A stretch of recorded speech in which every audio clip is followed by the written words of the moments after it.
Thank you for joining us on the Sports. Israel will be back in just a jiffy to continue with the news. I'm Gary Al Smith, and we begin with the Champions League because it's all going down in terms of who's going to qualify for the quarterfinals. Let's see what's going on.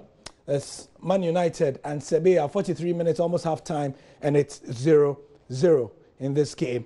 If you monitor the commentary, you would have the idea that United aren't being as slick and as quick as they were against Liverpool. Probably tiredness, not too sure.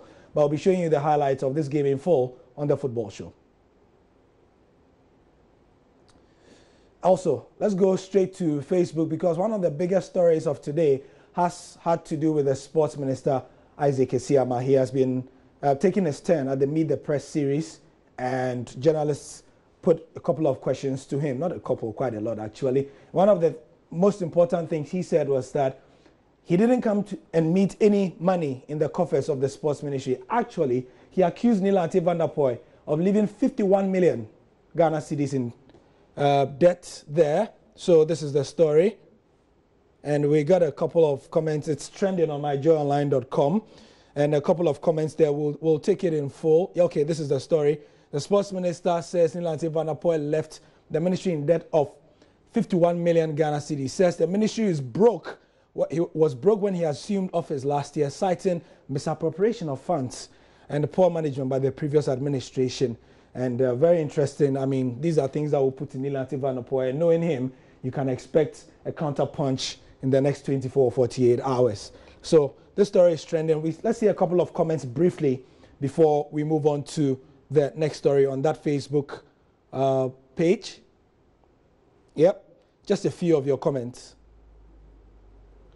Wisdom Jobo says, why do politicians continue fooling the innocent Ghanaians like this? Time will tell. Ishmael Akumanyi says, national anthem of ruling government. Ali Al-Madi Maiga says, he replied him on Inshira FM today. Okay, so we haven't seen that. It's our sister station. We'll look out for it. And upon Junior Kwame says, it's going to be fire for fire. Also at the Meet the Press series, one of the questions that Isaac Esiama dealt with was to do with the Women's African Cup of Nations. As you know, if you've been watching the news here, it will be in November. And he says that the government is investing $8 million into the hosting of the event. Yes. Ghana is preparing to hold the African Women's Cup of Nations tournament in November, December this year. A local organizing committee is in place and is working hard to ensure a successful tournament. Government has approved an amount of $8 million. The President, His Excellency, President Akufo-Addo, has approved an amount of $8 million for the hosting of the tournament. This will include some renovation works at Accra Sports Stadium, training pitches at Airwork and Robert Mensah Stadium in Cape Coast. So there will be some training pitches being put in good shape for the tournament. All these things will be done. So at the Meet the Press, some of the heads of the various disciplines were there. One of them was Kwesi Nyantakyi, the boss of the GFA. And he says that he believes Ghana football is not in a state of decline. Personally, my position is that it's too subjective a statement to make.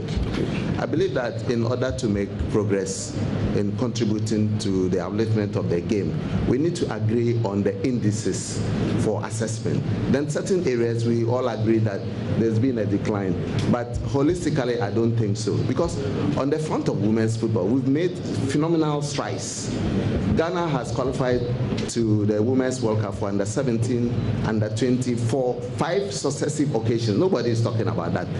We have implemented to the letter the FIFA policy on Live Your Dreams. And this has led to all the girls and women playing our women's national teams coming from the schools. And through education, which we have successfully combined with football, most of our women and girls who play up to the level at the World Cup have earn scholarships to further their education in universities in America.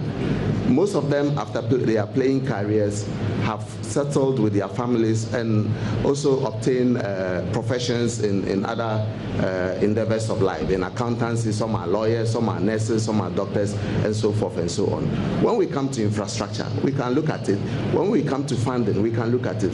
But most of the views expressed are too subjective for me to agree that Ghana football is on the decline. It's not on the decline on all fronts. And we can agree on the areas that there has been a decline. The FA, Onisa, without any prompting anywhere, did the summit in Cape Coast. We did a holistic review of all the thematic areas of football management in the country. We look at youth football, we look at coaching, we look at refereeing, we look at women's football, we look at the Premier League, we look at the first division, second division, the national teams, and so forth and so on. And we identify ailing aspects of our game and then prescribe remedial measures to address the decline where the case is. And we received a very detailed and erudite presentation from Dr. Usu Ansah, who represented the minister there. And the government's input was very useful. So I think it's important to dialogue, agree on the areas and move forward. But if you stay in your bedroom and just say football is on the decline without going into the details, it will be difficult for us to accept that. Thank you very much. I don't know if you are saying football is in decline. If you are, I'm not sure if you are saying it in your bedroom or in your sitting room or wherever. However, what we can agree on is that the Ghana Premier League has suffered a hit in the last 5 years, especially because of late starts due to court issues. The sports ministry says it's engaging the FA and Olympics, the latest team to drag the FA to court to solve the impasse that had delayed the start of the current season. The Ghana Premier League, the ministry regrets so much the unfortunate delay in the start of the Premier League and is actively intervening to find a lasting solution to the impasse between Accra Great Olympics and the Ghana Football Association. We are engaged with them. There's about last week, for example, I met GACA, their leaders. I've also met DFA, the executives, all in a bid to find a lasting solution to the crisis that bedevil the league currently. So as a minister, I'm concerned. I'm not happy at all. I must be honest with you. I'm not happy at all. And I've said it openly to the DFA president that whatever it takes, resolve this issue so that the league can continue. It's an avenue for job creation for certain people in this country. You know it. Anytime I go to the stadium, at least my donut will be bought. That also, I'll buy good fruit. And that is a means of getting somebody some means of income. Cocoa, these are so there. These little things help our people. So I've told him that please make sure you resolve all the differences that we have to ensure that the league starts well.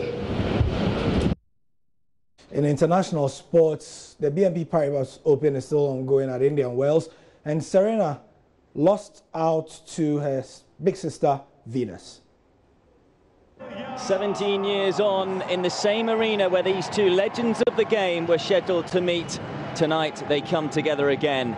This time it is safe to say the atmosphere is one of love, joy and positivity for two sisters who have transcended a sport, Venus and Serena Williams.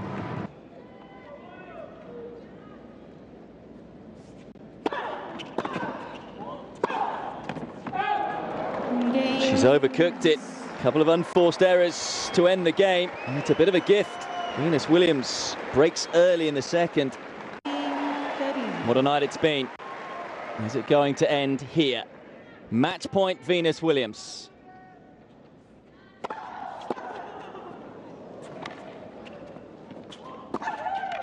Oh, had to make the pass and did.